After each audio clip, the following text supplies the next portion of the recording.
Have you ever wondered what the best workout split is to build an aesthetic anime physique with no gym? Most guys see a split online, follow it blindly, and call it a day. As a result, they don't put on muscle, they fall off their plan, and they're back to looking like NPCs, living in their mom's basement, sucking the stain off of their waifu body pillow. So in this video, I'm gonna help you find the perfect workout split in just 5 simple steps. It's the same method that helped me build my anime physique, helped me actually stay consistent for 7 years, and achieve visible results faster than Jack Hanma on steroids. Now here's the truth. I could sit here and tell you that, oh, PPL is the holy grail, or upper lower is the way to go, or just do full body. Trust me, bro, it's the superior way to build muscle. But I'm not gonna do that. Just think about Midoriya for a second. He could have just copied All Might's exact training method. Just hit hard and smash. Now that method worked perfectly for All Might, but for Midoriya, that just meant a trip to the hospital every single episode. It wasn't until he stopped copying someone else's style and developed his own style, full cowling shoot style, where he was actually using that and making progress. The best method that worked for him was the one that actually worked for his body and his situation. And that's the same truth with workout splits. The best workout split isn't just something you can find online and copy, because the truth is, the best workout split is the one that you can stick with consistently. Oh, but Kevin, that sounds like a cop-out answer.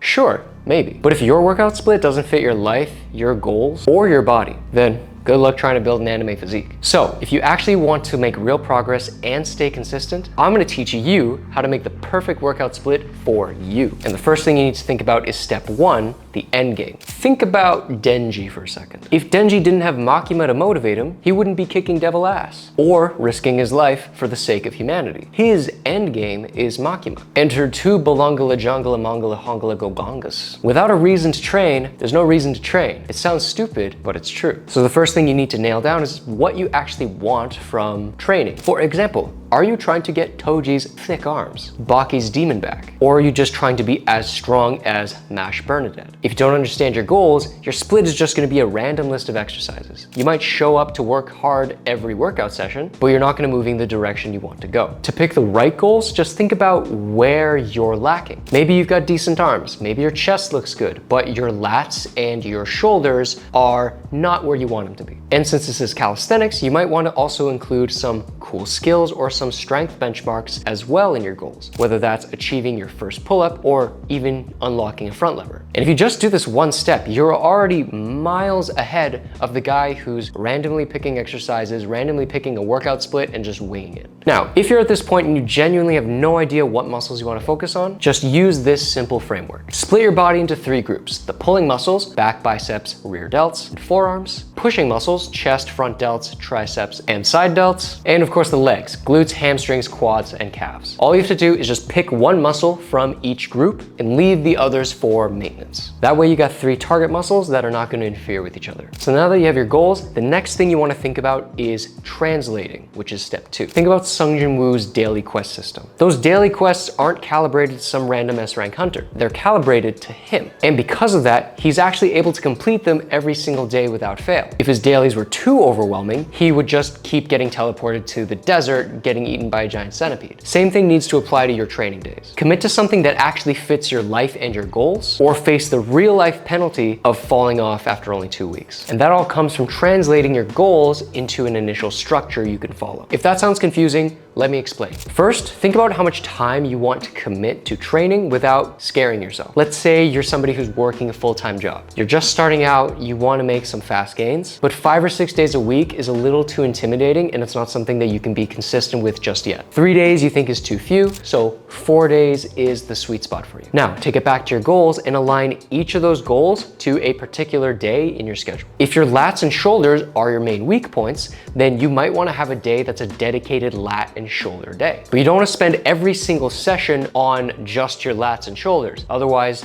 you're going to neglect your chest, and your legs are going to look like 2 sticks of bamboo, and nobody wants bamboo legs. So have 1 or 2 days dedicated to your goal muscles, and fill in the other days with remaining muscle groups to provide balance. For example, back and shoulder day, that's on day 1. We put leg day for day 2, general pull day for day 3 to target the rest of our back and our biceps, and a general push day for day 4 to target all pushing muscles like chest and triceps. You might also want to consider some of your skill goals here too. Maybe you'll have a dedicated day for learning the handstand, but don't worry about that just yet. We're going to get to that later in the video. Last thing you want to think about is spacing your workouts properly. You would not want to do a pull day right after your lats and shoulders day, because you would be destroying going the same muscle groups back to back without giving them time to recover. So that's why we use legs as a buffer day. And plus you've also got rest days to play around with too. Rule of thumb, always leave at least 48 hours between muscle groups before working on them again. So if you hit chest on Monday, wait until Wednesday till you hit chest again. All right, you've got your goals and now you've translated them to this initial structure. Now you need to actually start doing the thing with implementation, which is step 3. And here's where most guys are gonna completely blow it. When most guys get to this point and start actually choosing what they wanna do for their split, they pick exercises that have nothing to do with their initial goals. Like somebody who's chasing the handstand, spending all day doing lateral raises. Or the guy who wants bigger lats, just doing like 20 bicep curls. So you're gonna wanna pick exercises that match what you're trying to achieve. If your goal is the handstand, practice wall handstand holds, pike push-ups, and frog stand. If you're working on lats, go for commando pull-ups, wide pull-ups, any form of a pull-up. And also think about what makes sense to your current ability level. Don't say, oh, I wanna do a triple backflip spinning ass lever, when you know damn well you can't even do a pull-up just yet. I never wanted so bad to do a triple backflip spinning ass lever. I wonder what that would look like. Like, you're holding the bar with just your cheeks. That is a mighty clench right there. Since you do want to prioritize certain muscles over others, this is also going to affect how many exercises you pick per muscle group. If your biceps are solid, but your lats are lacking, you don't want to be doing 5 bicep exercises and 2 lat exercises. So you're going to want to give more volume to the muscles you're working on and less muscles to the ones you're happy with. Now you could try to fit in 50 or 60 exercises throughout the whole week, but why? You would just end up with more fatigue than muscle at the end of the day. Stick to 10 to 20 sets per muscle group per week. Using our example, let's think of all the pulling exercises that you want to do. On your back and shoulder day, you're going to be doing commando pull-ups and front lever raises, 3 sets each, which is a total of 6 sets for that day. Then on your pull day, chin-ups, inverted rows, then jackknife pull-ups, 3 sets each. That makes 9. Add that to our back and shoulder day, we have 15 sets, which is right in our 10 to 20 range. And actually, since we're prioritizing the lats over biceps, we might as well exchange chin-ups for regular pull-ups. Now on push day, for example, even though on this day we're dedicating it to hit some chest and triceps, we still want to keep the session focused on our main goal. So a push day could look like pike push-ups, wall handstand holds, frog stand,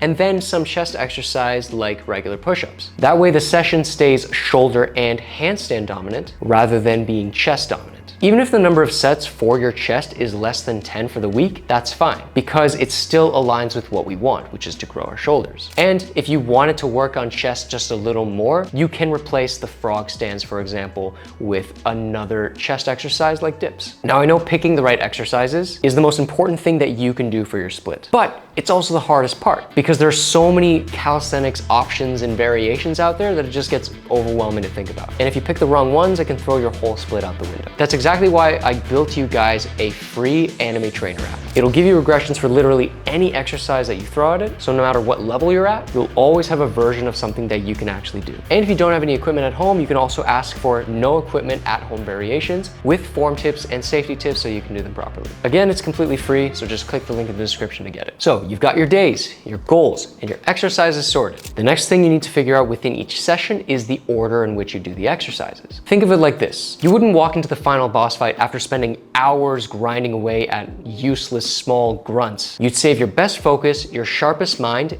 and the most energy when the stakes are the highest. Same logic applies to when you're working out. At the start of each session, you have the most energy, the most focus, and the most mental bandwidth. That means the exercise that takes that first place slot is the one that you want to focus on the most. Whether that's your priority skill, your focus muscle, or a very technically demanding movement, that is what gets the top slot. After that, you want to focus on your strength-based moves, things that are low repetition or very explosive. Think of one-arm moves, explosive moves like the muscle up, or even some levers and planches. After that, think about the hypertrophy work. This is your mid-range, 8, 10, 12, even 15 reps. And then at the very end, you want to focus more on isolation work or high rep movements, as these need less energy and less focus generally. An example for our push day. If handstands are the goal and you find wall handstand holds challenging, or you need to work on that handstand alignment, then that is what you're going to do first. Alternatively, if you personally just want to work on your dips and dip strength, then that is what's going to go first. Or at the very least, second place depending on your priority. Then focus on the hypertrophy chest exercises. Maybe that's going to be decline push-ups or whatever exercise, and then maybe some tricep isolation at the end. Now, these don't have to follow the order perfectly. If your hypertrophy exercise is the #1 priority slot, then that takes the #1 priority slot. Maybe that looks like the pull-ups for growing the lats. That's completely fine. All I'm doing is just giving you a suggestion to follow, as this is what works best for me and most of my students. And now here is the final step. And this is the one that makes or breaks all of the work that we just did. And that is testing. Test out your workout split for just 1 week. If you can't keep up with the workload, if the exercises are just too difficult to execute properly, or if you just genuinely hate doing it, stop, reevaluate before going any further. If it starts to feel solid, go ahead and run it for a month. If you feel stronger, you're seeing visible changes, and you're actually staying consistent, that is all signs to just keep going. If any of those reasons are not present, then you might want to make some minor adjustments. Swap out exercises, move training days around, add a bit more volume, or throw in an extra day if you have to. Then, after 60 days, it's time to level up. Refresh the exercises, apply progressive overload, and start making a new split for yourself. Start incorporating harder variations, start playing around with the number of days, the number of rests, the order of the exercises. The world is your oyster when it comes to making workout splits. And I would suggest running a new one every 6 to 8 weeks to keep things fresh and to continue building towards your anime physique. And honestly, changing up your workouts is probably one of the best ways you can continue to build muscle. But trying to come up with different exercises on the fly without knowing how they work, it's just gonna be a waste of time. So watch this video right here if you wanna learn every calisthenics exercise you need to build an aesthetic upper body.